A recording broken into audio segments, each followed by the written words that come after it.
the next morning, it was the 1st of May, and they all sang the Internationale.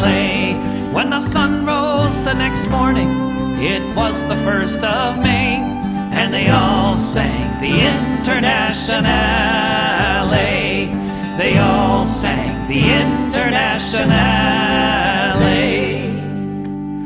Völker hört die Signale auf zum letzten Gefecht. Die Internationale erkämpft das Menschenrecht. Völker hört die Signale auf zum letzten Gefecht. Die Internationale erkämpft das Menschenrecht.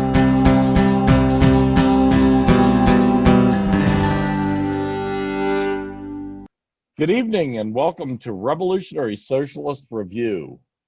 This is your co-host, Chris Driscoll, and along with me is our other co-host, Rainer Shea. How are you, Rainer? Today has been orange. Orange. Scott. Oh. You know what's going on in California with the fires? Right. I'm safe, but it's orange and dark. And I'm trying to deal with it philosophically. Uh-huh.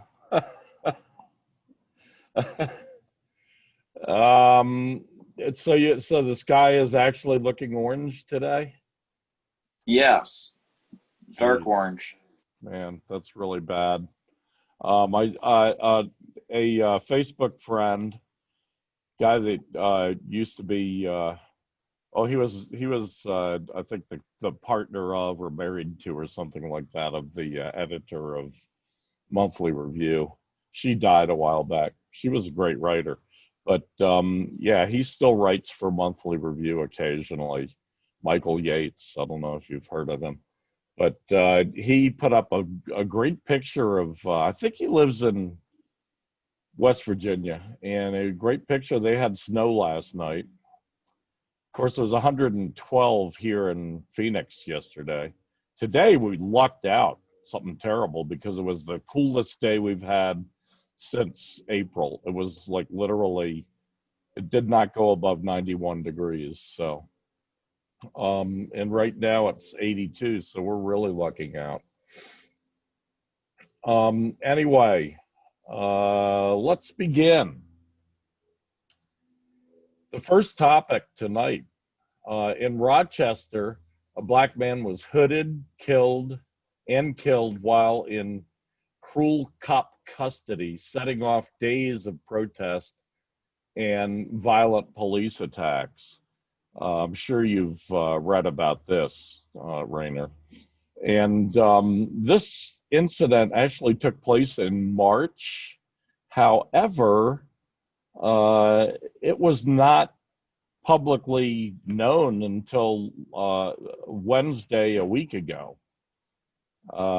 So people only found out about it a week ago when the victim's wife and friends and exposed a video of the murder, I would call it, police murder. I mean, these cops literally, they literally hooded this guy, and while another one kneeled with his knee in the guy's back, he suffocated to death while they were doing this. And there's a videotape of it all. I guess the videotape comes from the security footage from the police department, and they were able to force the police department in court to release this. So then the family and friends exposed it. Once people in Rochester found out about this guy, by the way, was visiting Rochester from Minneapolis, Minnesota. And of course, we know about Minneapolis, Minnesota in recent times. So, the guy's already living in a dangerous place for a black man to be around cops. He was murdered by the cops in first arrested. I don't have all the details why he was arrested, but he was arrested in Rochester, taken to the local jail, and the rest is history. Sad, sad story. There's been outbreaks of violence, of course, always coming from the police. Police attack peaceful demonstrators, provoke peaceful demonstrators, so forth. I think a couple of cops were injured last night, or maybe the night before.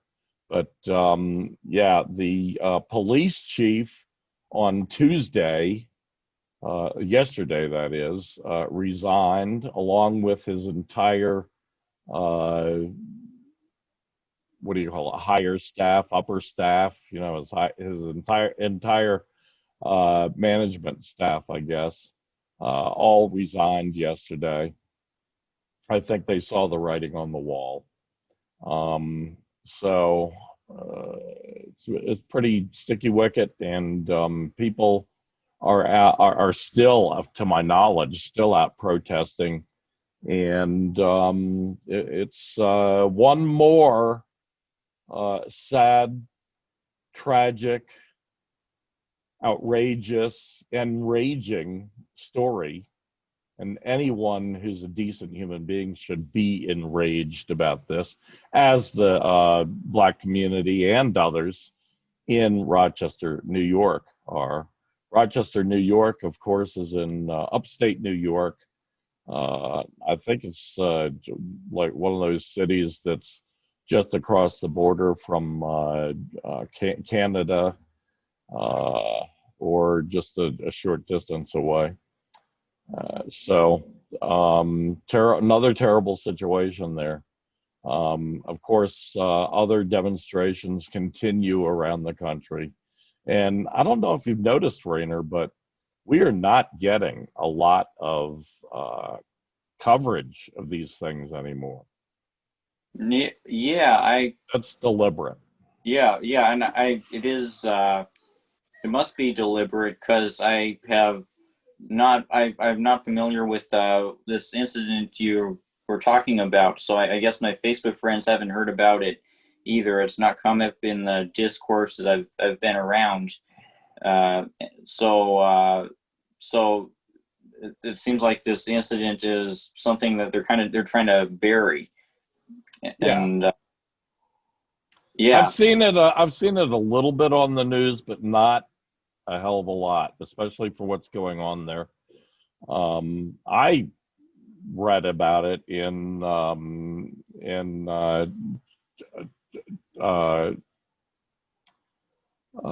China Global Daily, or China Global Times. I'm sorry, China Global Times. Mixing those two up, the People's Daily in China is the Communist Party newspaper, and the Global Daily, the Global Times is also the Communist Party newspaper, but it's a different format for a different audience. It's more for a broader audience. The Global Times is a tabloid, and it's intended more for people like, reading on the train on the way home or whatever. Whereas People's Daily is, more serious.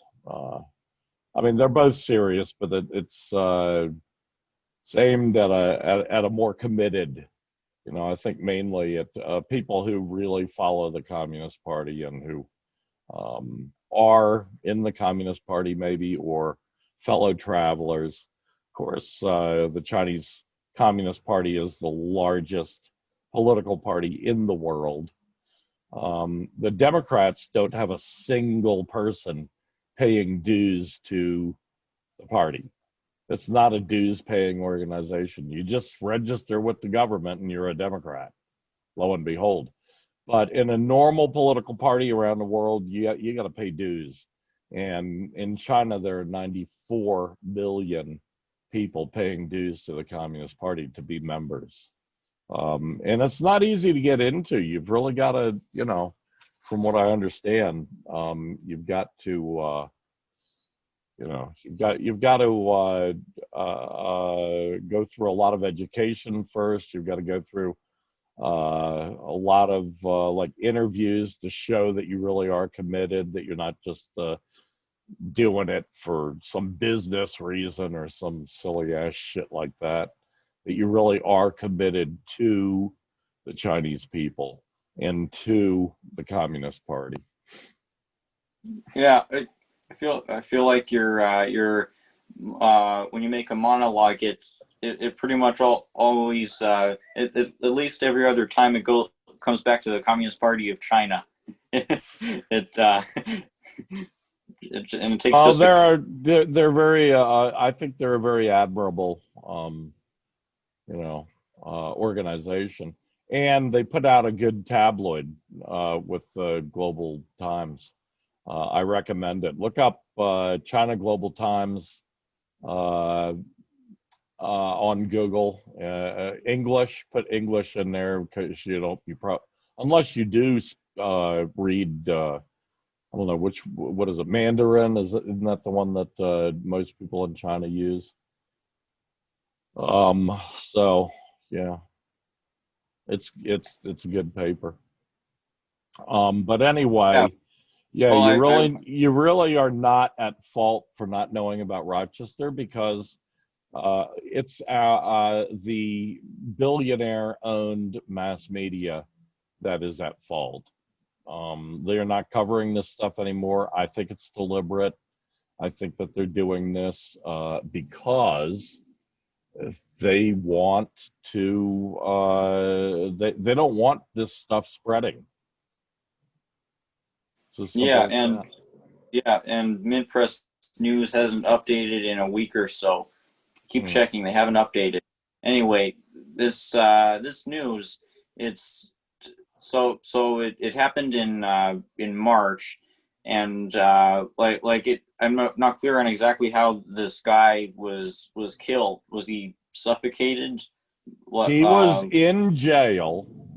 The police put a hood over his head, and they had him down. They had his arms tied behind his back, and then another pig, I guess, was there were, I think, several pigs watching, but one pig had his knee in the back of the guy, not the neck this time. It was the back, and he suffocated. He was telling them, I guess, that he's choking. That I didn't get a chance. I haven't actually seen the video. I'm sure it's out there if you looked up, Rochester police murder video. But this all took place in a prison cell. So, I mean, it's unconscionable. Wow, and it's entirely familiar, given what's happened. I can't breathe. It's pretty incredible how "I Can't Breathe" has become the latest. It has become one of the slogans of the George Floyd protests, because it was one of the same things that was chanted a few years back when who was the name of him, another black guy who was suffocated in public, right, for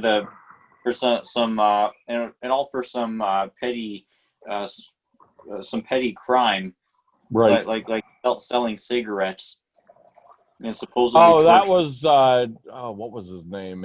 In not Long Island. It was on what do they call that?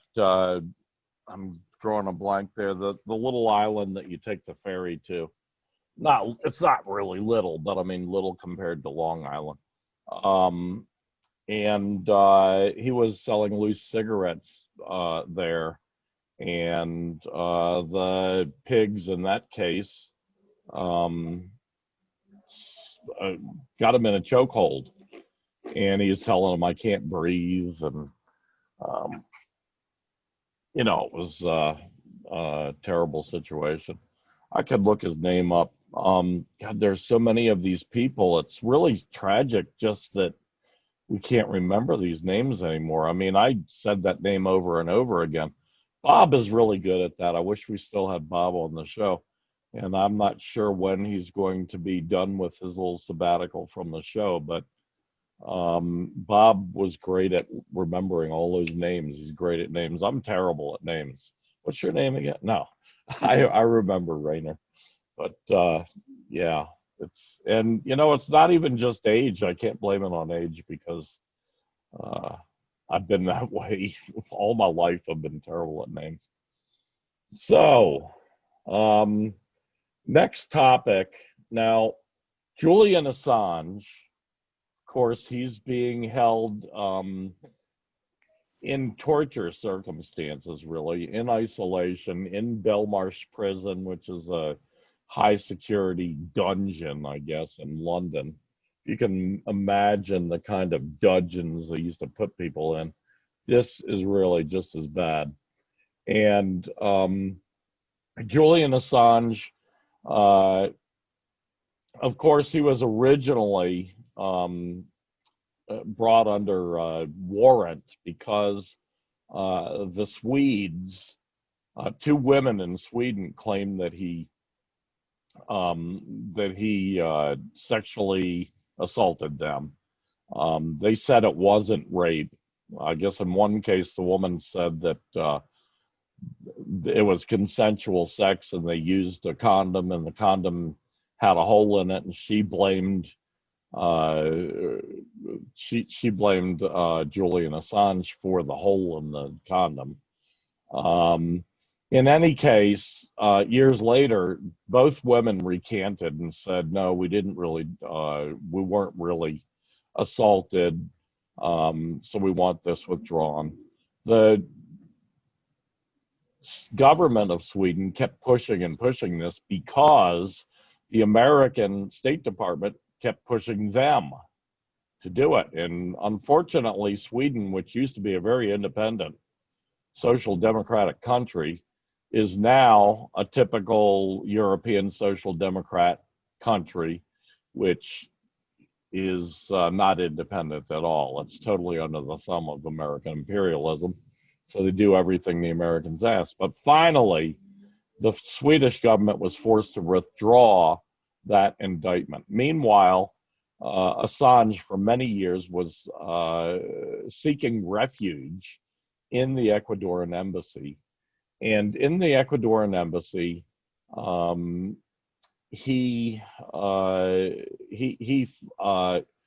there was a government change last year in Ecuador. A new president came along, Lenin Moreno, who's not like our Lenin at all. He's from the same party as Correa, the former president, and Correa was really a great guy, very anti-imperialist, and he had given Julian Assange political asylum in the Ecuadorian embassy in London. However, the new president came in, told the Americans, okay, come at this time to the embassy and we're going to let you in. And so the Americans and British police came and arrested him. The British police dragged him away, and they were allowed to just waltz right into the Ecuadorian embassy, drag Julian Assange out. At that time, and even to this day, Julian Assange was in terrible health, suffered many health problems, so they dragged him away to Belmarsh prison. Anyway, the Americans now, because the Swedes dropped their extradition, the Americans entered an extradition request to the British government. And the American extradition request had a hearing a while ago, and then it was postponed for a while. And now, starting on Monday, we had the resumption of this basically trial to see whether Julian Assange is going to be extradited to America. And of course, many people fear that Julian will die if he's extradited to America. The British have treated him badly enough. I mean, so bad that he has, on many occasions, been close to death. But people are sure that the Americans will deliberately mistreat him in such a way as to kill him. Because, of course, the Americans have to know that their indictment is full of shit. Anyway, starting yesterday, I guess it was, the hearing began. Several people filed reports on this. Pepe Escobar, who we know, Craig Murray, also very well known, in at least in Britain. Craig Murray is a guy who was a diplomat and an ambassador for the British government under a labor regime, labor government.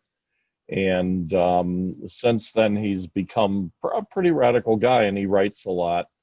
Anyway, he's a very close friend, Craig Murray. He's a very close friend of Julian Assange. So he was allowed to go into the trial. Pepe Escobar, a very well-known Brazilian journalist who I think is based in Hong Kong now, last I heard. And he's published around the world, very popular with me too. Both of them wrote articles doing reports on this trial. The trial, first of all, the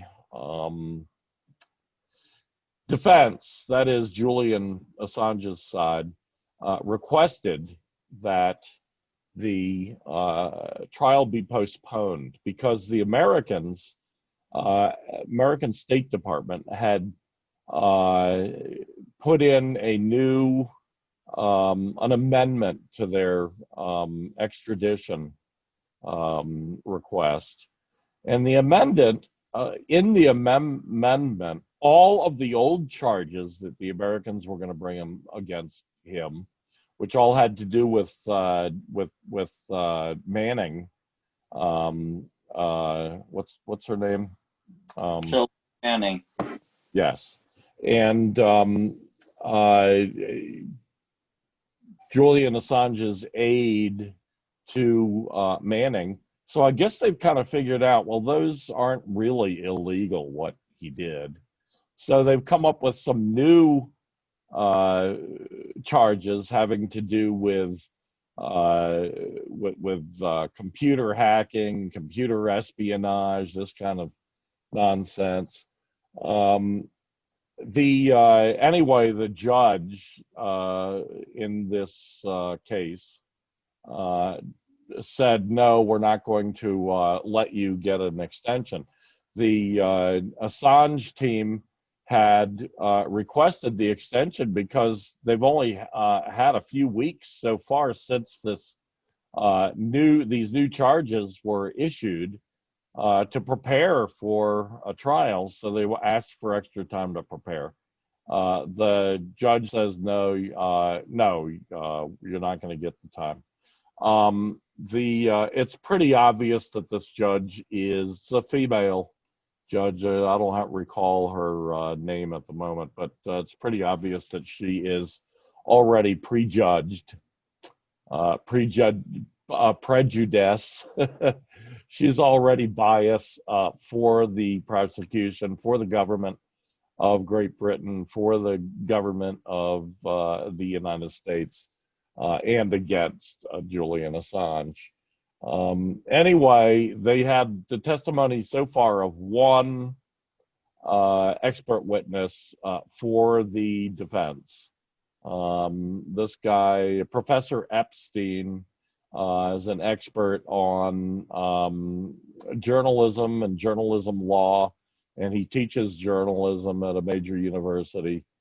He explained to the judge that this is highly irregular because publishers have never in America been prosecuted for publishing classified documents. And in fact, they regularly do. And they've never been prosecuted for this. You notice the Manning documents, it wasn't just Julian Assange who published those in his publication called WikiLeaks. The New York Times published them, and the UK Guardian published them. But those publishers are not being prosecuted for this same thing, but Julian Assange is. So he explained very well that this should not stand. It's an illegal, a legal move here. So that's basically the upshot of the trial so far. It's not looking good, though, I would say. I mean, I don't have some insider information or anything, but it's not looking good for Julian. What's the time frame? Does it seem like that for when Assange might be prosecuted in the United States? Because I've been following this for years, and the last 2 years I've been anticipating that if Assange is prosecuted in this way in the U.S., then it will set the precedent for the White House to be able to prosecute more people who leak things, to really flippantly go after journalists who do pretty routine journalism work. Yeah, obviously, this would set a huge negative anti-people precedent. So it's something we don't want to see. I don't know what any of the time frame is because none of the articles I've read seem to know or bother telling you. I think it's just that they don't know.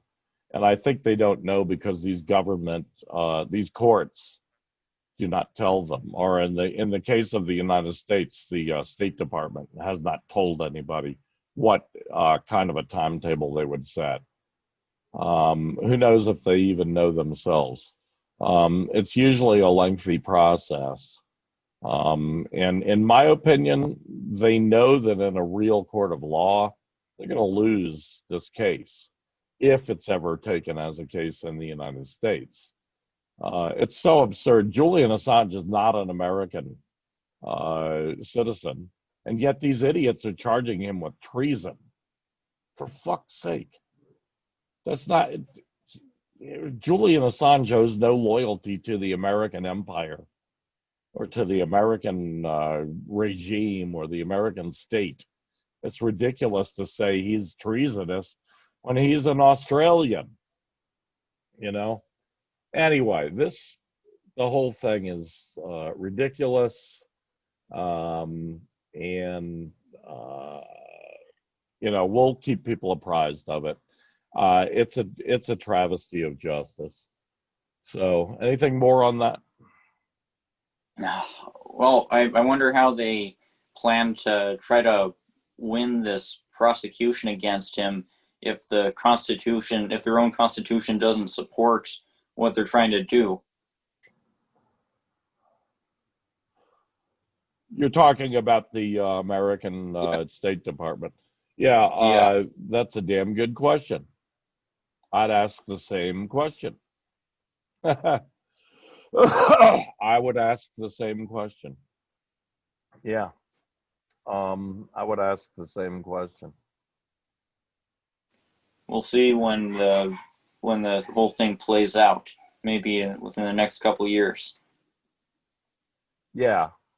We'll see. Okay, I'm trying to get this light to change color because to a less harsh color, but yeah, believe it or not, I have lights in my face, but probably not enough. I should probably have more to get a good zoom effect. Okay, next point. This one's on to you, Rainer. Reformism and colonial chauvinism are enemies of socialism. Oh, yes. In this article, I discuss some of the contradictions that have historically afflicted movements in the United States which describe themselves as socialist or that are oriented around class struggle. See, I was inspired to write this article by the book Settlers by Jay Saki, and apparently you took issue with me quoting Settlers a few weeks ago, but I've been reading this book, and who took issue? I thought I remember you having taken issue with Settlers, like Express Skeptic or Jay Saki. Yeah, not with quoting the book. Of course, you got to quote the book if you're going to talk about it. But I may have quibbled with some point that he made that you were quoting. I don't recall exactly what it was, but if you were to refresh my memory, I'm sure it'd come back. Huh. Well, But I have to say, I've not read the book yet. I did acquire a copy. So I will be reading it, but I've got a long list right now of stuff I've got to read. So it'll be a while, but I will get to it.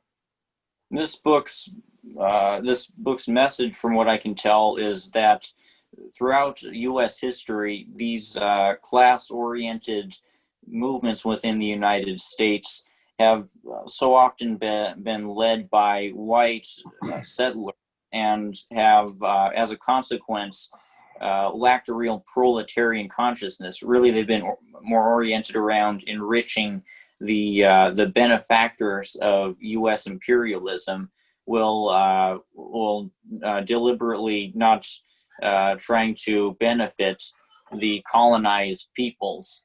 And one example is Bacon's Rebellion, which, as Settlers describes, was really a genocidal mission, led by this demagogue Nathaniel Bacon, who was trying to enrich these settler workers. Another example is Andrew Jackson, who was glorified as a hero of the working class when what he was trying to do was annex more indigenous land for the benefit of this white labor aristocracy. And Jay Saki uses the term labor aristocracy because in the context of the like the 19th century period, especially, that he was talking about, the white working class was really benefiting in some way, largely from the labor of the colonized.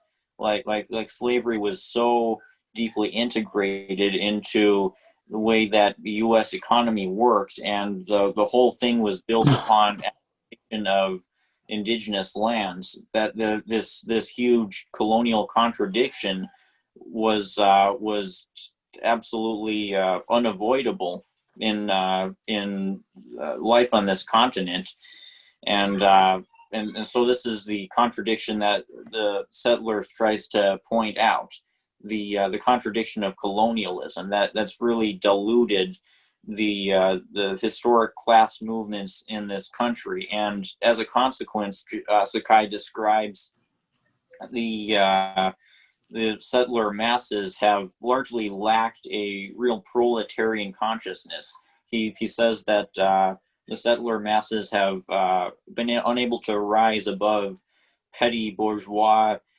reformism. So I look at these historical realities that the book points out, and I drop comparisons to some of the socialist movements of today, or the movements that describe themselves as socialist. And I mean, when I think of reformism trying to pass itself off as Marxism, I think of Bob Avakian and the Revolutionary Communist Party, which has endorsed Joe Biden and acted like voting for Biden is compatible with Marxism-Leninism. So this really vindicates his complaint about how reformism has been so much tied in with the consciousness of the settler masses in this country. And another thing I see today that I feel vindicates the message of settlers is the tendency among some self-described socialists on this continent to not really focus on decolonization, to act like the U.S. can just be reformed, and like we don't need to agitate against Americanism. And this was why I've taken issue with Caleb Maupin, who's he's kind of tried to make socialism seem appealing to people who are patriotic, with statements like socialism is as American as apple pie. And apparently you have some respect for Maupin.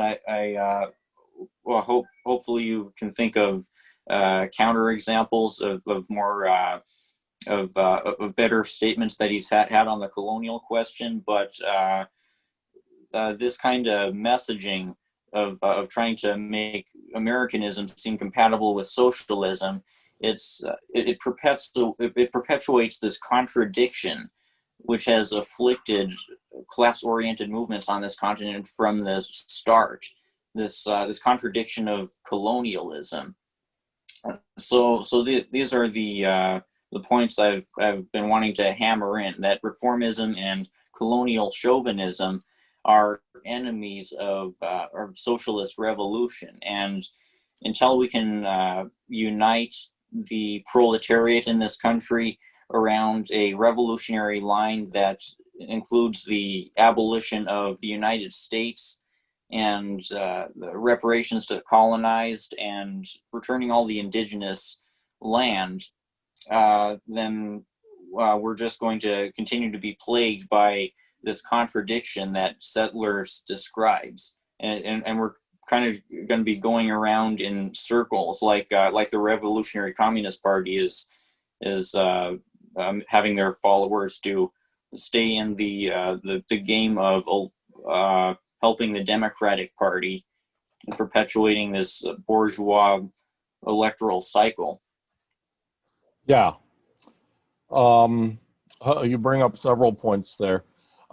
First of all, obviously, any Marxist-Leninist must agree, has to agree with the idea that colonialism, settler colonialism, which is the case for the great majority of people in the United States of America, in Australia, in New Zealand, in hundreds of other, not hundreds, I should say, dozens and dozens and dozens of other countries around the world that were colonies, almost anywhere in the world where British, French, German, Italian, Spanish, there are other examples,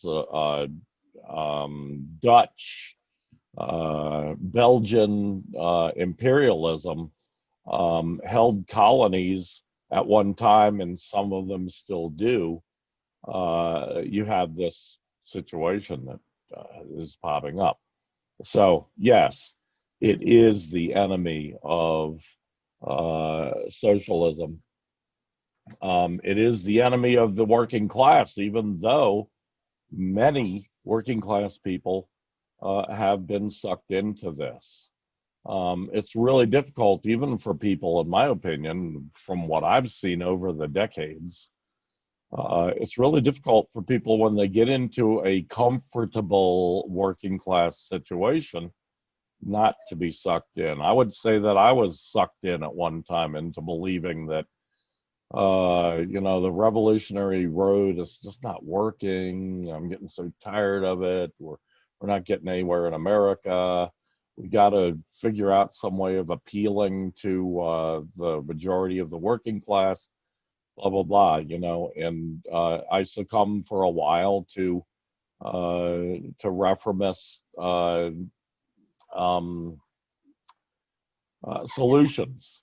Now, I always justified that by telling myself, well, I'm still a revolutionary, but like my leadership in the Labor Party of the United States, which was an attempt to put together a Labor Party very similar to the British or Australian or New Zealand Labor parties, although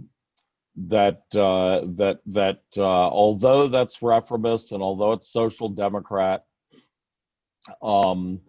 it's a way to raise the working class consciousness. And you've got to remember that at that time, just 20 and 30 years ago, the number of people who even identified as socialists was less than 10% in the United States. It was that way for most of my life, at least for the first 50 years of my life. It was that way. It was only since the greatest depression started in 2008, which it's gone into its double dip super crash phase now. It was only since then that a large percentage, like 35 originally in 2009, 2010, but now like 40 to 45% of Americans identify with socialist ideas. That's a sea change in America. However, we have the same problem that Eugene Debs had in America 100 years ago, which is, and Debs railed against this. He gave speech after speech against racism. And of course, where does this racism come from? It comes from the fact that it's necessary to even have a settler colony. Racism is the grease that greases the wheels of the settler colony. And the racism Debs understood quite well. He was well educated in the writings of Marx and Engels, and became well educated in the writings of Lenin after 1917. And he understood that this racism was a major, major problem in the working class, especially with white workers, with Caucasian. I prefer to call them European workers, because actually most of us are really pink. We're not white. That's ridiculous. There's no part of your body that's white, not that I know of. I mean, it's pink, and with little shades of brown and shades of, it's pink. I would go with pink. I don't know why they don't call this the pink workers, but in any case, this has been a major problem throughout the American labor movement for the last 150 years, and it's still a major problem. Although I would submit that it's less of a problem than it was 100 years ago. That there's more consciousness now among white workers. There's you and me. There are white workers who are committed to the anti-police state movement, the anti-racist movement, committed to black rights, to black power, committed to the right of self-determination for the black nation, for the Native American nation, for the Chicano nation, for other nations that exist inside, that are trapped inside the borders of the United States of America. Yeah, so that's something. As for Caleb, you know, I don't want to be put into a position where I'm speaking for him. I'll just say a few words about what I've noticed.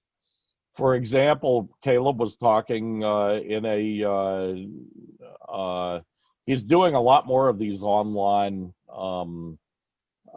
chats with people that he posts on his website or on his Facebook page or whatnot.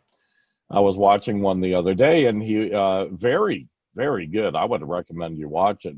But he was talking about the Communist Party, how before the you know, in the 20s and 30s, the Communist Party was tremendous compared to what it is now, and very influential throughout the country. In the mid 1940s, they had 100,000 members, and probably 10 times that number of fellow travelers, as they used to be called. Very influential, grew very, very, very large. It's always been my opinion that what undermined them in the end was class collaboration, just as you're talking about with Bob Avakian. The Communist Party started doing that in 1935, 1936. When Stalin and Dimitrov came out with their Popular Front strategy, which is basically, there's no other way to put it, it's class collaboration.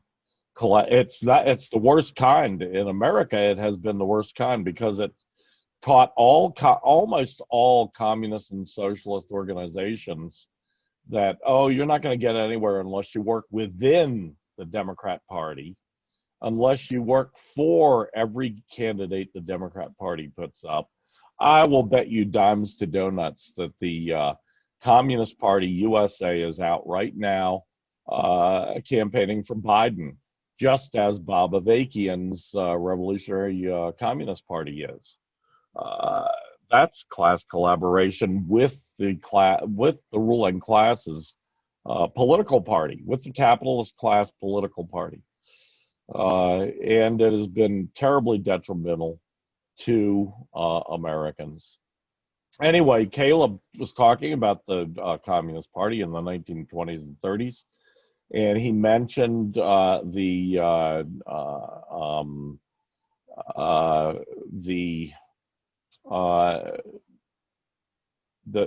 plank in their program prior to 1935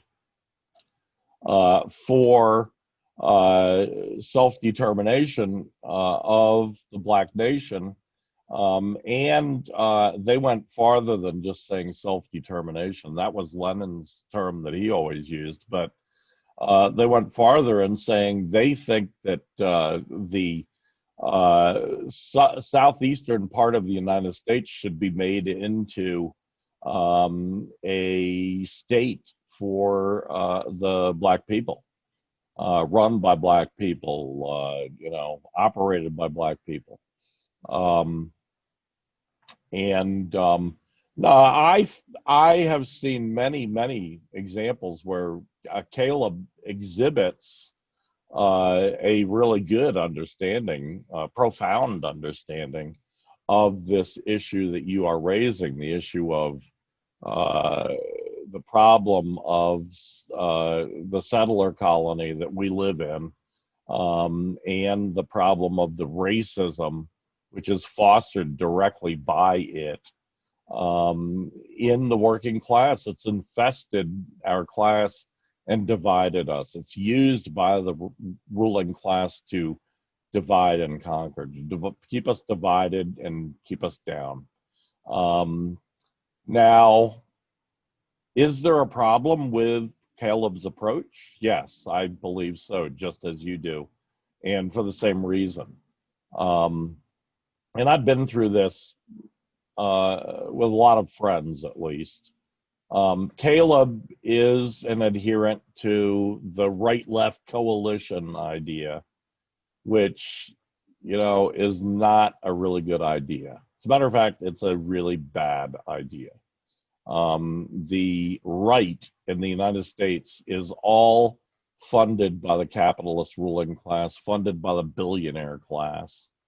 And their organizations have tried to wheedle into the working class and win over working class people. Another big part of this, as you mentioned, is the aristocracy of labor. It's not the only issue. I would contend that, yes, the aristocracy of labor, as described by Vladimir Lenin, is a real thing and has been a real thing since in the United States, it has been a real thing since after the Civil War. And in particular, since the beginning of the last century, so like 120 years at least, and I would say more like 130, 40, 50 years, it's a big problem. And it was a big problem in the Russian, in the Russian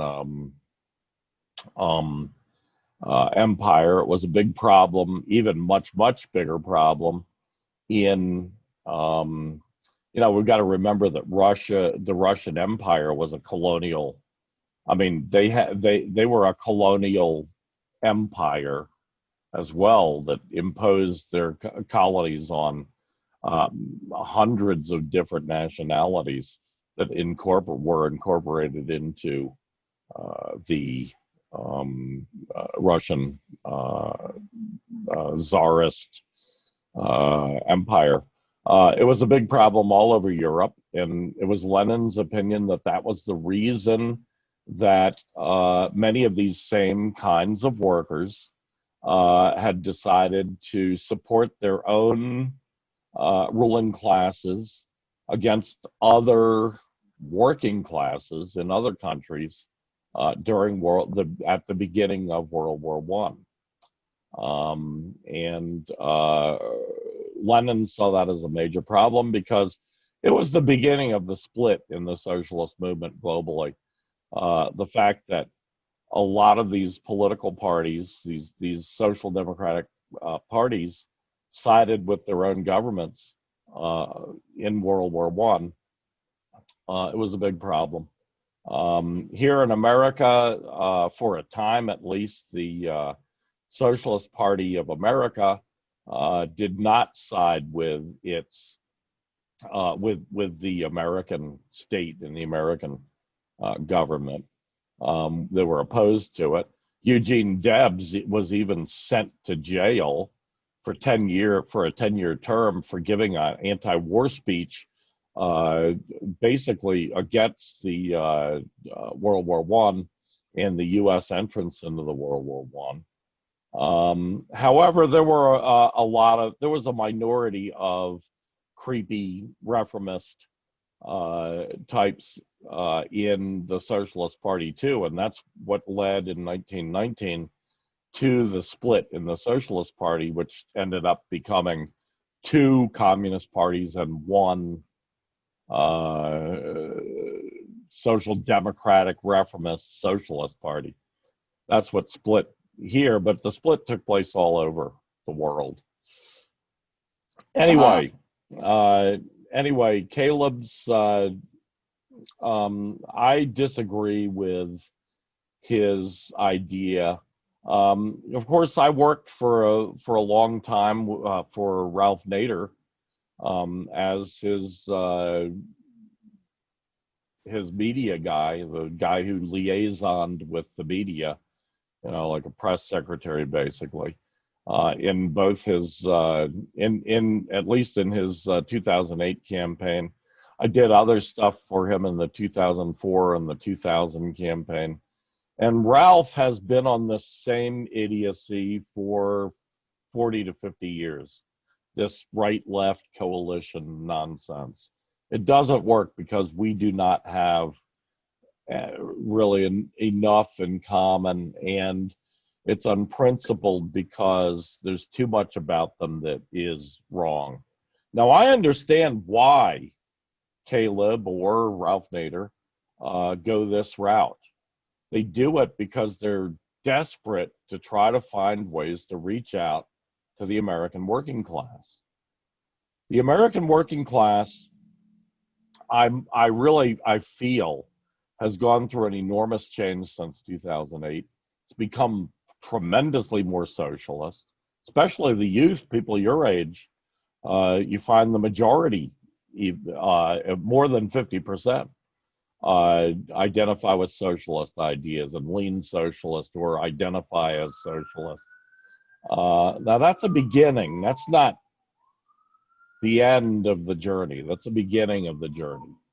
You know, think where you were, Rainer, in 2016. You've come a long way, baby. Yeah. Now, yeah, so I disagree with Caleb. Caleb's not you. I mean, Caleb's not 19, 20 years old. What are you now, 20 years old? 20. 20. Yeah, Caleb's not 20 years old. I think he's probably 40, 42, something like that. So he should know better than to be spouting this nonsense about how we have to. It's a slippery slope that leads in the direction of turning a blind eye to racism, turning a blind eye to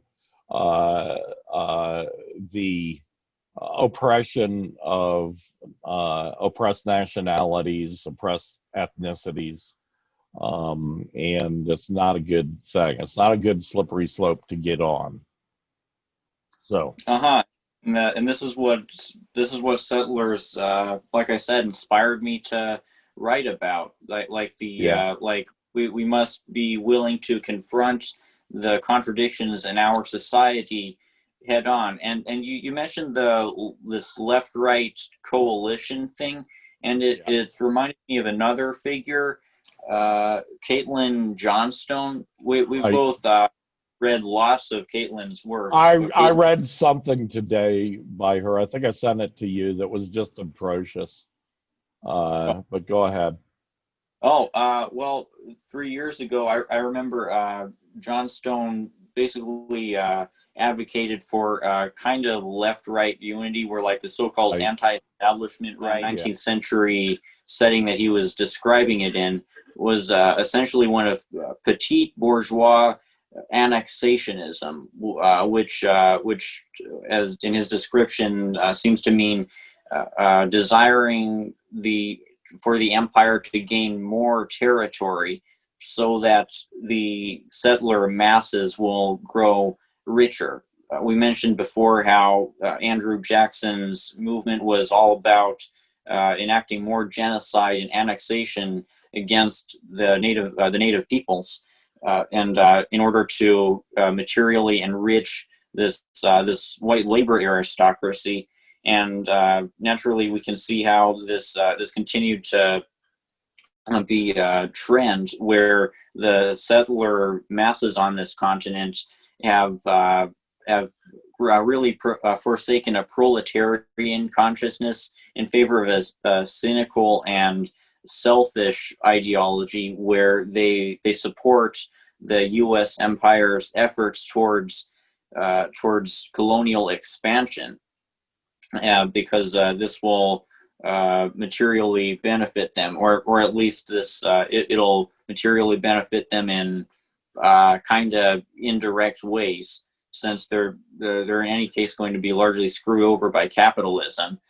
And this is the pitch of U.S. capitalism. It's how U.S. capitalism has been able to keep the masses tethered to the forces of capitalist reaction and to liberal reformist ideology by promising them a piece of the imperialist pie. And we can continue to see this in the fact that, if Trump were to invade Venezuela, in October, as he may very well do, a lot of his supporters are going to be overjoyed because an invasion of Venezuela, at least in the ideal outcome that they'd want for an invasion of Venezuela with a Venezuelan regime change, it would mean an expansion for U.S. imperialism's assets, and it would mean more prospects for U.S. corporations to invest in. And in the pro-capitalist worldview of American rightists, this is going to translate to improved material conditions for the masses.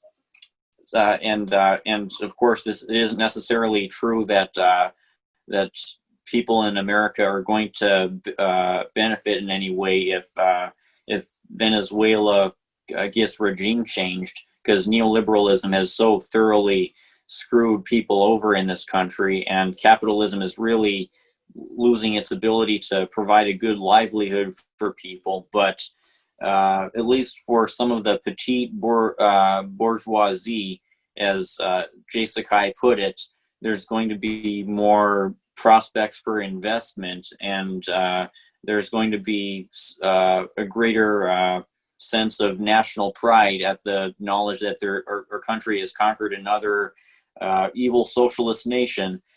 So there's the reasoning behind imperial chauvinism, and we're continuing to see how the imperial chauvinism that Zeese described, the ideology of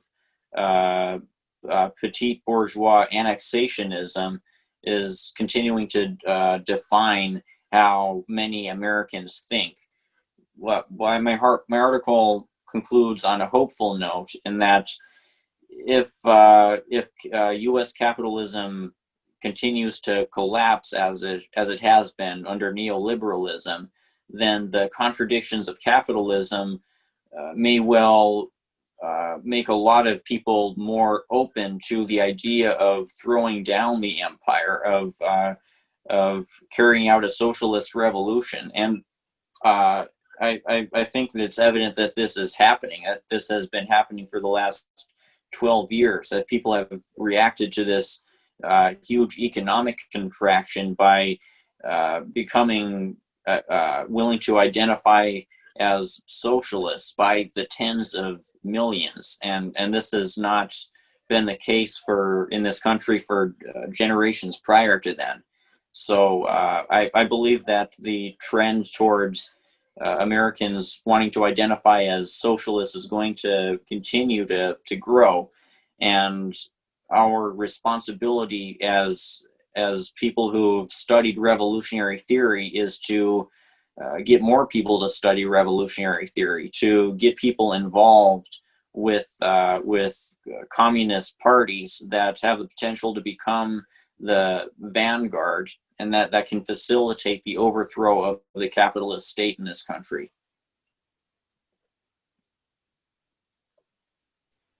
Well put. Well put. I agree 100%.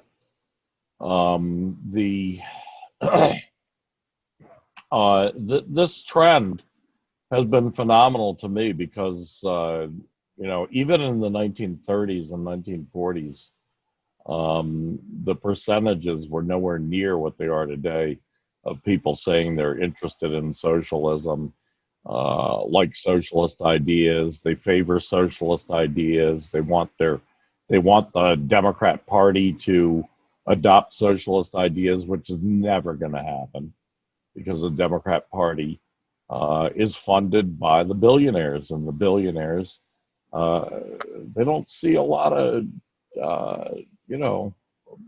good to their bottom line in that.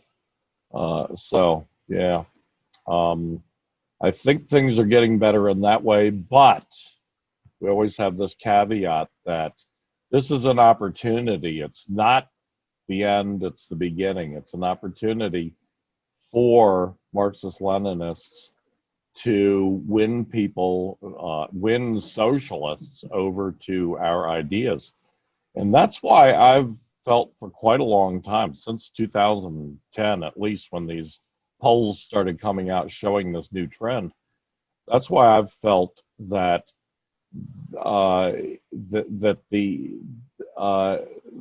that our focus should be more on people who are interested in socialism, especially youth. In other words, that's going to be 1 out of every 2 people you run into who are in the youth category. That is, people from 18 to 30. Anyone in the youth category, your chances are pretty much 1 in 2 that they're going to be interested in socialist ideas. This is a great opportunity. Talk to them. Well put. Well put. Let's see. Firm evidence of a strong link between environmental destruction and the increased emergence of deadly new diseases like COVID-19 has come out in some major studies. So just wanted to bring this up as a topic of discussion. This is, I think, the first time that there's been clear evidence that deadly diseases are emerging as infections and even as a pandemic in the case of COVID-19 more often, just like hurricanes are emerging, and bigger, stronger hurricanes more often because of global warming, which is one of the main, not certainly far from being the only, environmental degradation, environmental problem that we face. There are many of them.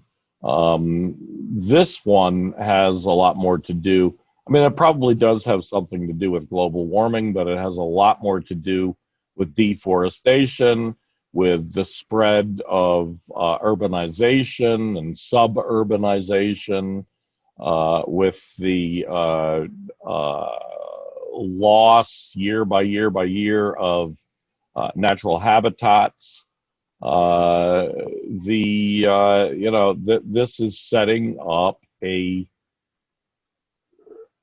disease situation, a plague situation. It's a great environment. A bad environment, a destroyed environment is a good environment for disease and the spread of disease. So there you have it. Yes, I've been looking into this since the pandemic started, and are you saying that this is clear evidence that COVID-19 itself is being directly exacerbated by these environmental problems? Because I read a few months ago that there's no conclusive evidence that climate change is making COVID-19 worse in this way, and that at least that COVID-19 is a premonition to how future diseases will look like in this age of climate collapse. Would you say that climate change is exacerbating COVID-19 in this way, or is it COVID-19 kind of in a separate category? Well, if you want to know more about this, you should look into the article. I'm pretty sure I sent you the article. I'm looking for it right now as we speak. Let me see if here we go. This article comes from my all-time favorite Marxist-Leninist economist, Michael Roberts, and you can find his blog on thenextrecession.wordpress.com, and then look for the article on pandemics, prevention before cures. And this is evidence that's going to be presented by the by a panel of scientists this month to the United Nations Summit on Biodiversity. He doesn't say exactly when this United Nations Summit on Biodiversity is beginning. The theme is sustainable development of this conference but in any case, yeah, these experts are going to be presenting papers that prove that COVID-19 has, and other deadly diseases are emerging more frequently because of environmental degradation. And yes, that does include global warming. So we're going to have to eagerly look forward to the papers as they are presented in this UN conference on biodiversity.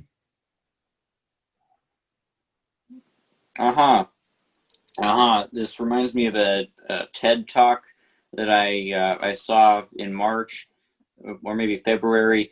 It was coronavirus is our future, and the speaker there talked about the same issues, about the loss of biodiversity and deforestation and the warming of the planet, and how this has shifted the balance of how biology works, and Right. it's made the planet more habitable for viruses, and the only solution, the only way to tamp this down and to minimize the deaths from all of this is to institute the socialist systems that China, Vietnam, and Cuba, these very successful COVID-19 fighter countries have been so lucky to have during this time.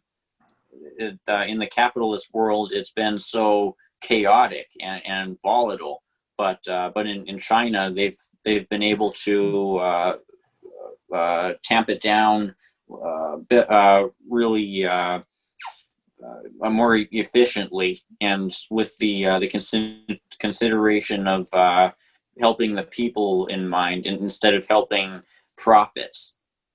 And this is also the case when it comes to addressing these environmental issues. I mean, when I think of China in terms of the environment, I see how there's been this extremely rapid urban development and industrial development within China in those last few decades, and how this has led to all this really infamous pollution, smog-filled cities. But at the same time, China has instituted a Green New Deal of a sort, and has become perhaps among the greatest leaders in fighting climate change, whereas the U.S. certainly lacks the political will even to enact a neoliberal Green New Deal. So we need to overthrow the capitalist state and institute a dictatorship of the proletariat to address these crises that are rapidly spinning out of control in this century. Yeah, there's been an enormous sea change in China, especially in the last decade. And as you say, rightfully so, China is a world leader in fighting ecological degradation and fighting global warming and fighting all this stuff. The consciousness was not there prior to that in China, but it is now. I had a great discussion with my friend Steve from Wuhan, China, who I've mentioned in the past, on this topic, on what the Communist Party and the Communist People's Republic of China government has been doing on the environmental front. And it's quite phenomenal. Real big sea change. Most people are not aware of that, of course, because they get all their talking points from they get all their propaganda fed to them by the State Department. And it would be kind of embarrassing for the State Department to admit that China's gone through this enormous social revolution, this enormous revolution in consciousness on environmental issues, while America has gone backwards, especially under the Trump regime and under the Obama regime. Actually, probably you can say it started going backwards under the Clinton regime, but America's definitely gone backwards in a lot of ways. So next on our topic list, Latin America heads for a great confrontation with imperialism. I'm looking forward to this. Yes. We can see when a major day of reckoning in Latin America's confrontations between the imperialists and the indigenous and proletarian liberation movement is going to take place. And this date is October 18th, which is when Bolivia is going to have these elections. And we're going to have to see if the Socialist Party in Bolivia will be allowed to take back their rightful place as the democratically elected leadership of Bolivia. Because who knows what the imperialists and their reactionary agents in Bolivia are going to pull. They've already lately been enacting violent terrorism against Bolivia's human rights ombudsman, and it's entirely possible that they'll try to rig the election or carry out a new military coup, or that death squads will get involved. And we'll see how. I'm waiting for news on how the Washington imperialists are looking at this situation in Bolivia, where their installed regime has finally been forced to hold elections. And in addition to this whole tense situation in Bolivia, it's entirely possible that Trump will invade Venezuela in October to rally his base and kind of stage an October surprise, as they say. There's some evidence that he will, and I could show you the article that talks about how a Trump advisor has been talking about how if military action is taken against Venezuela, then that'll greatly increase Trump's potential to shore up the electoral votes in Florida, because Florida is filled with a lot of resentful empire lovers who've fled from socialist countries like Venezuela and Cuba, and would love to see some kind of sick revenge take place. So whether Trump invades Venezuela in October or some later date, a huge war is going to take place. Another Vietnam, I think, where the more than 3 million strong Bolivarian army is going to fight back, and I believe they're going to win, like the Viet Cong did against the U.S. imperialists. So there are those. These are the confrontations that these two countries, Bolivia and Venezuela, are heading for. And at the same time, I think generally these tensions in Latin America are generally heating up, where the imperialists are trying to crack down on disobedience, and they're trying to win back neo-colonies that they've lost. Last month, apparently, U.S. aid drafted a plan for carrying out a neoliberal coup in Nicaragua, where they plan to carry out a transition, potentially an undemocratic transition, towards so-called free market government in Nicaragua. So they're going to try to unseat the Sandinistas, and the imperialists are also going to continue colluding with the Mexican ruling class to try to unseat AMLO, since AMLO has been defying the neoliberal orthodoxy, and they're also going to continue waging economic warfare against Cuba, and their policy towards Cuba is still regime change, though I don't think that they're going to succeed there. And in the parts of Latin America that are controlled by the imperialists, in neoliberal pro-Washington regimes like Brazil and Colombia and Ecuador, I believe that class conflict is going to continue to escalate throughout this decade as inequality worsens and as a really awful economic depression is spreading in Brazil, especially.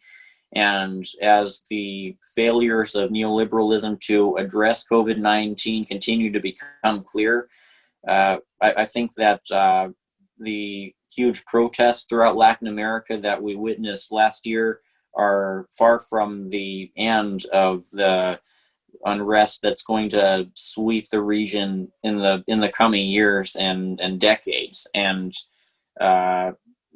as these capitalist contradictions continue to pile up, it's no wonder why Washington is helping militarize the region. All these countries like Brazil and Colombia and Ecuador and Central American states are getting more involved with trying to arm up for both for a potential invasion of Venezuela and for future campaigns of repression against lower class revolts. Also, there's the aspect where Washington wants to arm its allies to try to counter the presence that Russia, China, and Iran have been gaining in Latin America.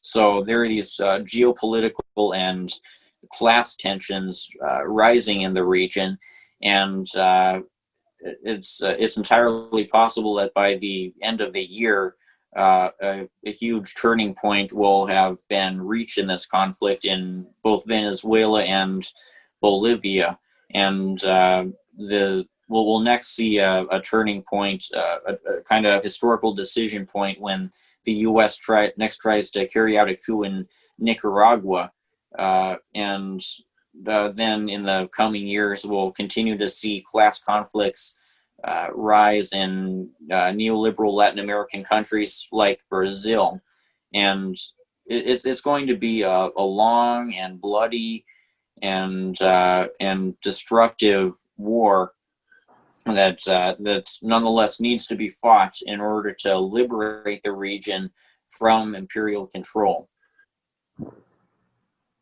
Yes, this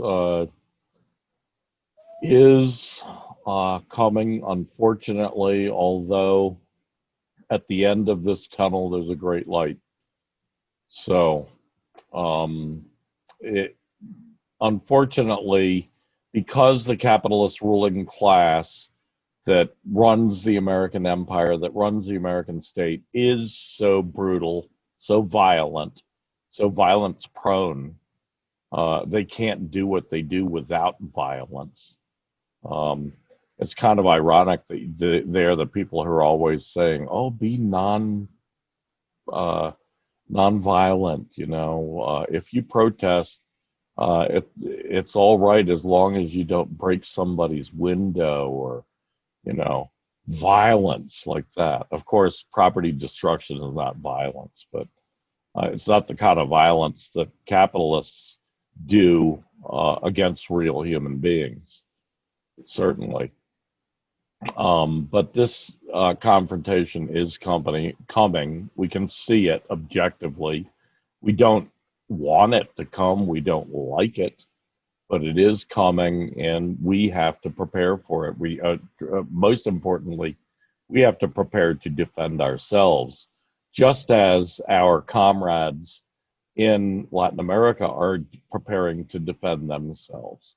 And they've got a lot more resources than we have, unfortunately, but fortunately for them. So, for instance, in Venezuela, if Trump were to do this, I don't really think he will. I think that he understands that there's a big downside to this. And there is a big downside for Trump, not just for everybody else. For Trump, there's a big downside to invading Venezuela. As you say, Venezuela has, what is it, 2.5 million people trained under arms in their professional Army, Navy, Air Force, as well as in their voluntary militias, Bolivarian militias, which are throughout the country.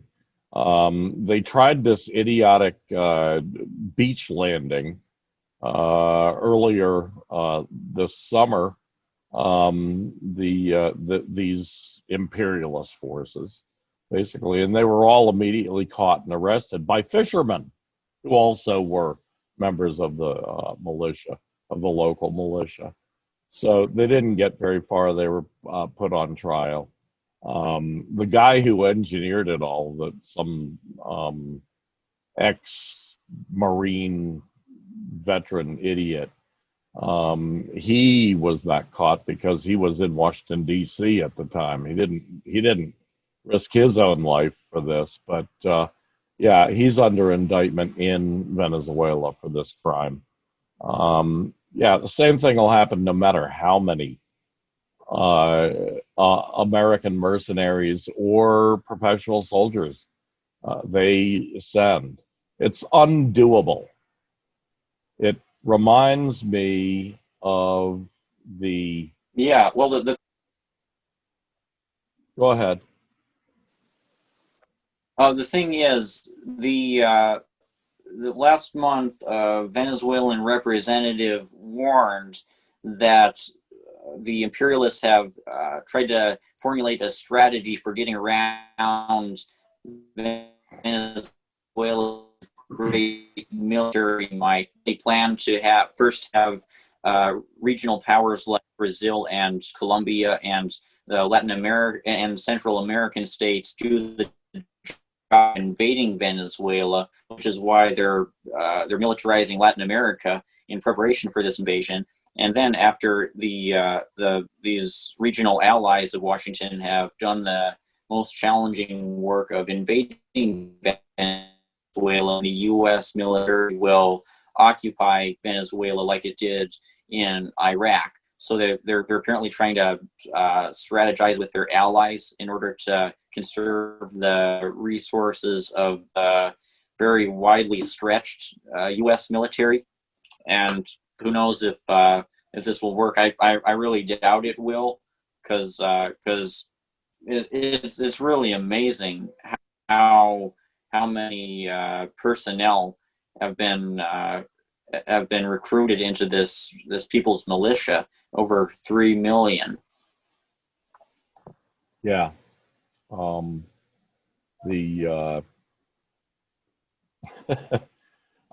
would just say it's undoable. You can try, but you're going to fall flat on your face if you are the imperialist, capitalist, American empire and American-led state and American capitalist ruling class. You're going to fall flat on your face. It's just that simple. But we'll see. We'll see if Trump is that dumb. So far, Trump has started no new wars, which I got thrown in my face all the time by these idiots, Trumpsters. But it's true. He has started no new wars, but he has carried on all the old ones with gusto. So, he's proven that he has totally capitulated to the globalist wing of the capitalist ruling class in carrying out these Obama and Bush wars. Now they are Obama-Bush-Trump wars. Afghanistan, for example, which is the longest war in American history. Let me see here. Next on the topic list, topic number 8, Russiagate.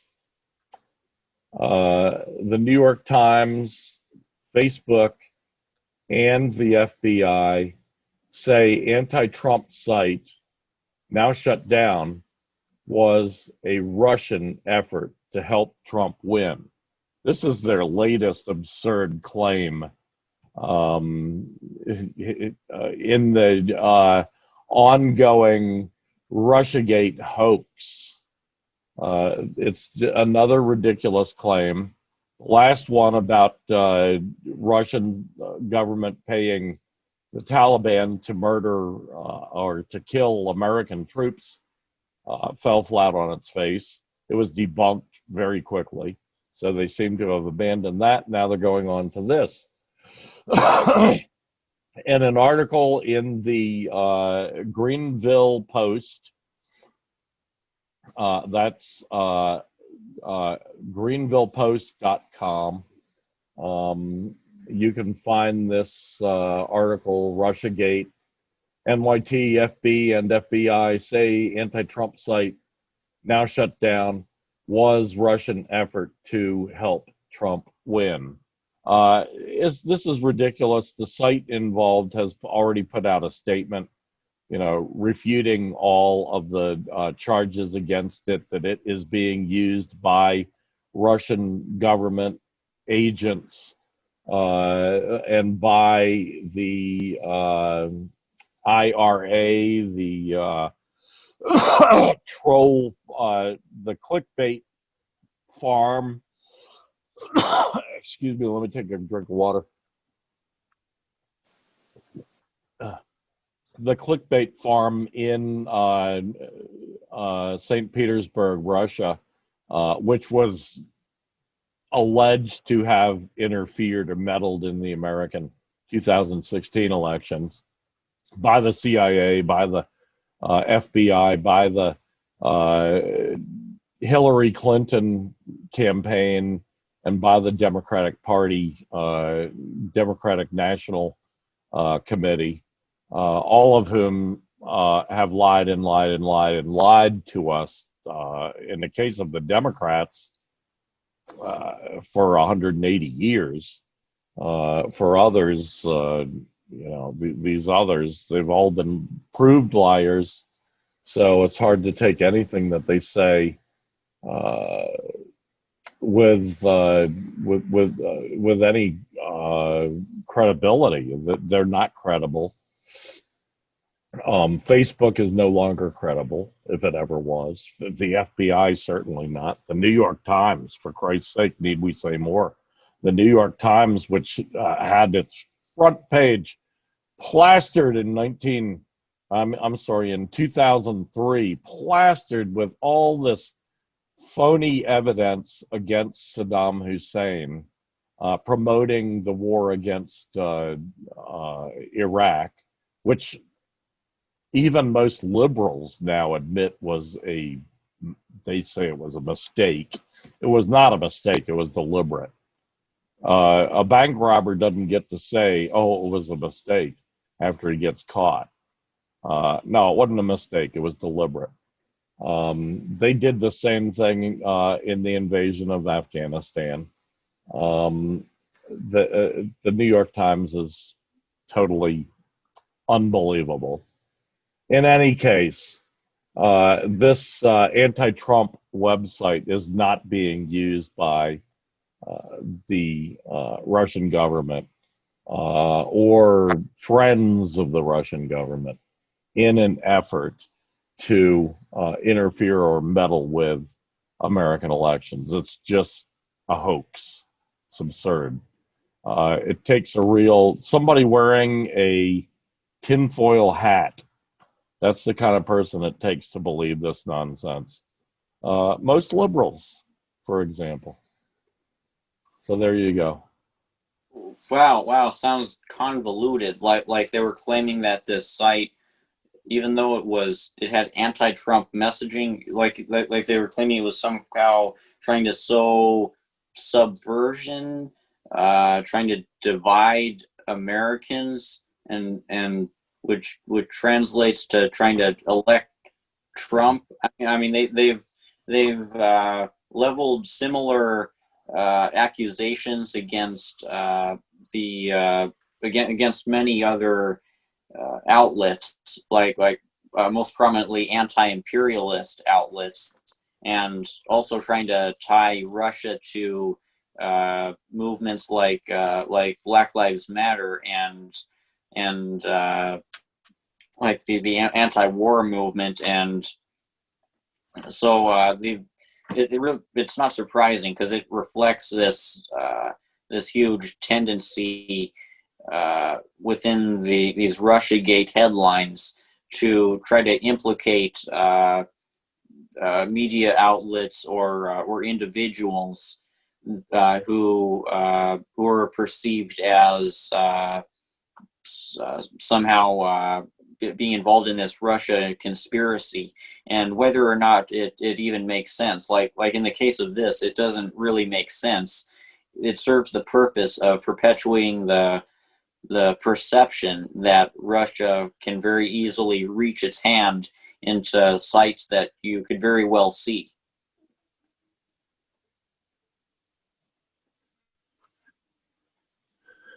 Yes, exactly. And you used the word that popped right into my head when I read this article: convoluted.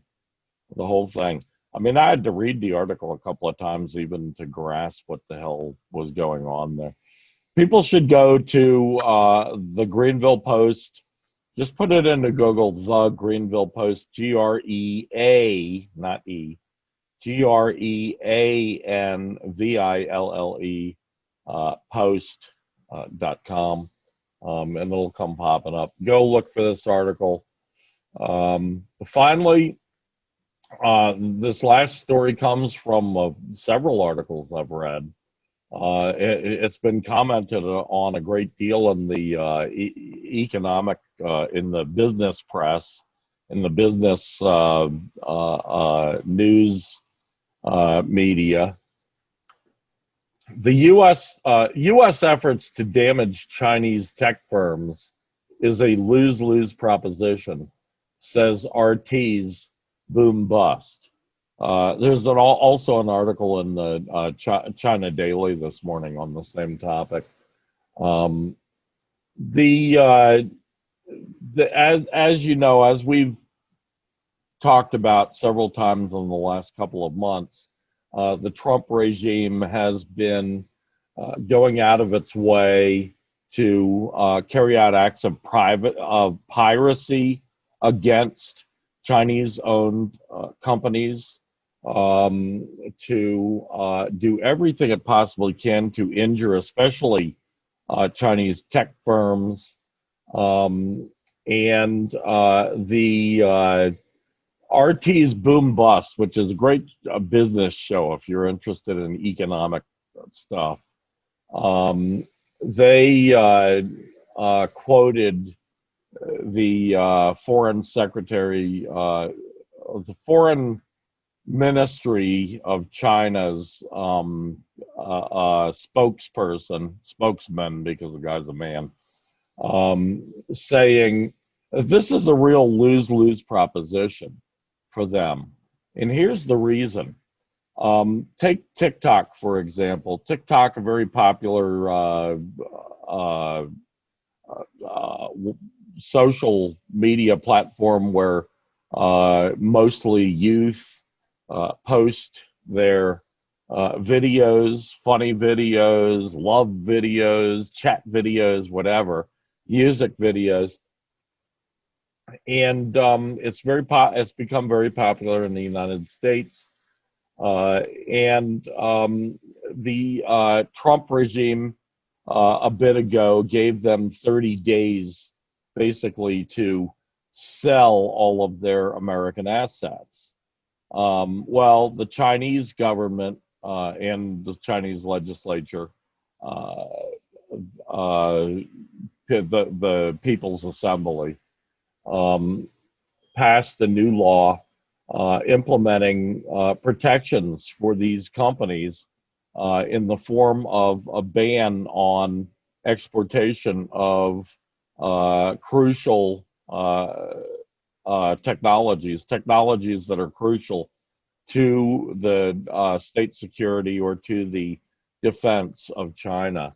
And one of these, as I've explained recently, one of these crucial technologies is the algorithm built into Tik-Tok, which is exactly what Bill Gates and Jeff Bezos and all the other big tech giants are hungry to get a hold of. That's why they want to buy TikTok's American assets. Well, now, as I explained last week, they can buy the assets, but they're not going to get, they can buy the brick and mortar and website assets, but they're not going to get that crucial algorithm, which allows the whole thing to be so enormously popular and enormously effective.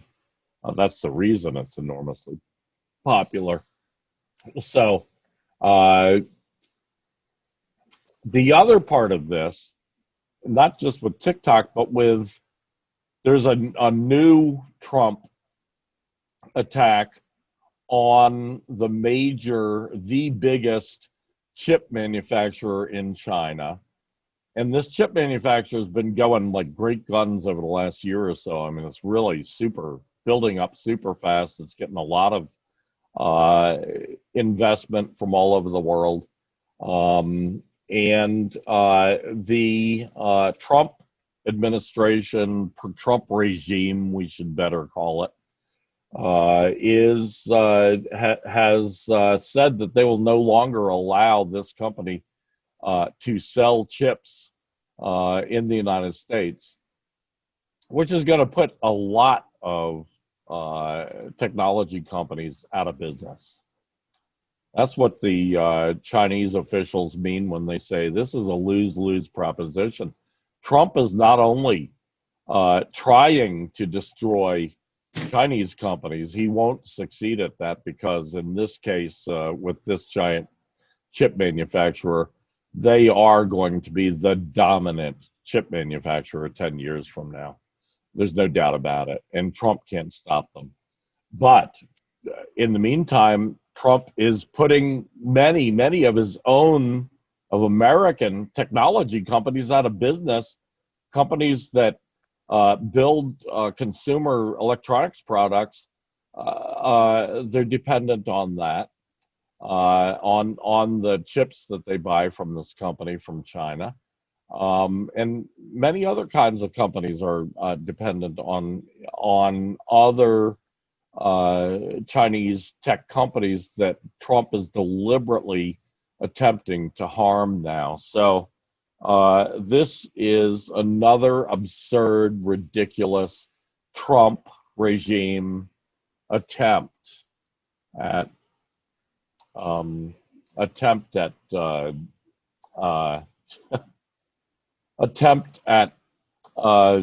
don't know what,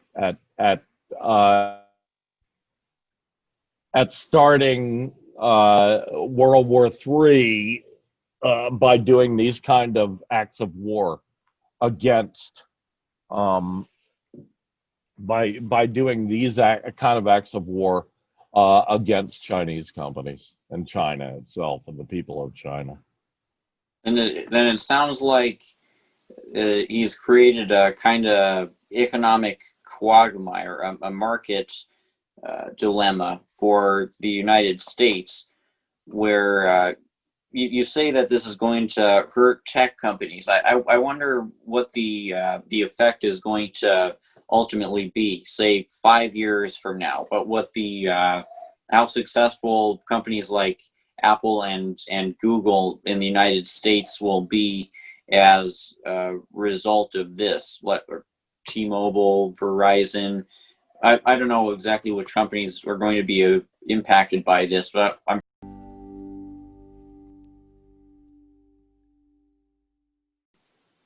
Oh, yes, gas turn on.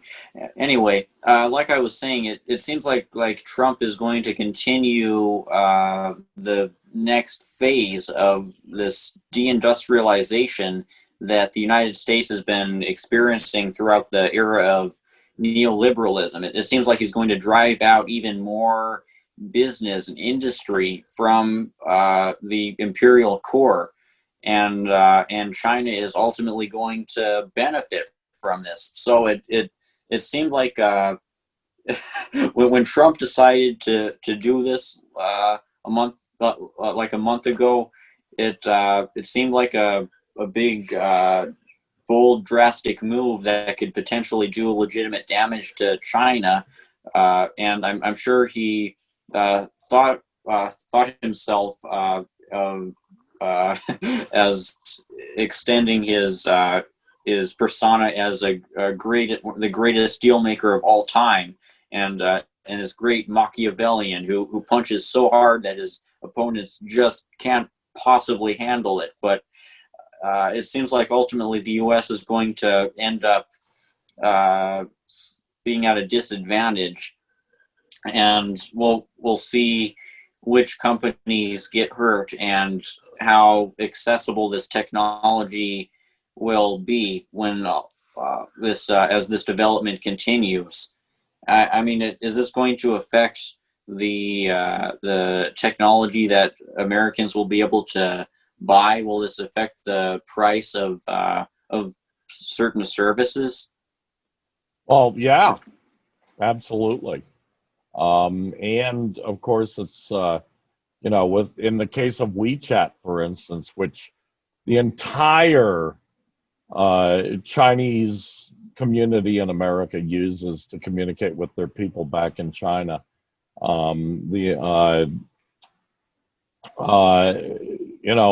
That's available on every cell phone now, but it won't be after WeChat is kicked out of America, which they got a 30-day notice too. Trump thinks he's some kind of, cowboy western sheriff or something, I guess. You got 30 days to get out of town. It's ridiculous. Trump is literally shooting himself in the foot.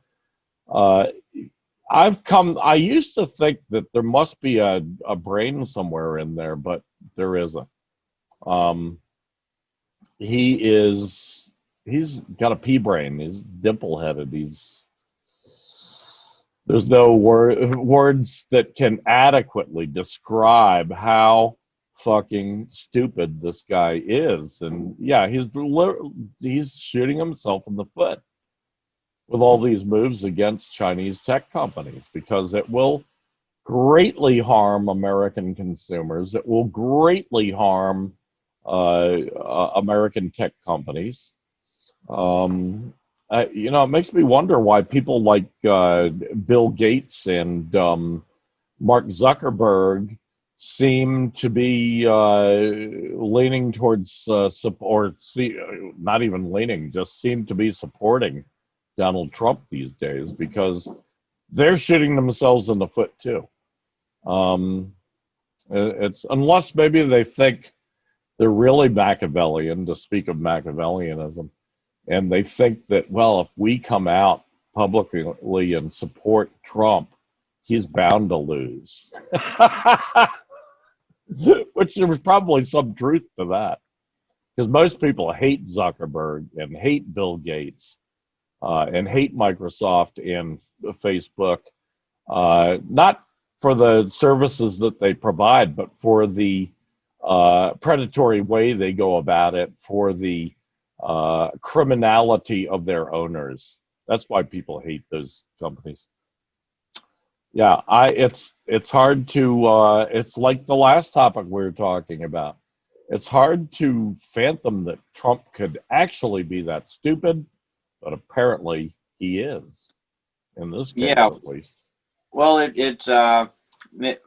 this seems like it'll be our closing statement. So I could say this continues the trend that I've been seeing of the U.S. really closing itself off from the rest of the world as China rises, and this trend where the U.S. in its desperation to regain global hegemony is carrying out these drastic economic and military warfare operations, and this is making the U.S. more globally isolated, and it's really hurting the capitalist economic machine in this country, which is furthering the capitalist contradictions and is making it harder for the capitalist class to make profits. So the only thing that they can turn towards is more austerity and more exploitation of the people within the imperial core, and trying to increase exploitation of the neo-colonies in Latin America that they still control. So overall, capitalist contradictions are going to continue to become more pronounced, and the empire is going to continue to decline. We may well see another big defeat for the empire this year in the event that the socialists win in Bolivia. Man, who knows what they're going to try there to prevent democracy from being restored. So we're going to see how this conflict, how all these developments play out in future episodes. Yes, we will. Well put. Good final statement. I don't really have one other than to say thank you, Rainer, as always. Thank you to our viewers and listeners, for those that are still listening to us on Blog Talk Radio. Thank you to our viewers on YouTube and other outlets. And join us again next week. Until then, this is Chris Driscoll bidding you adieu. And once again, so long till next week.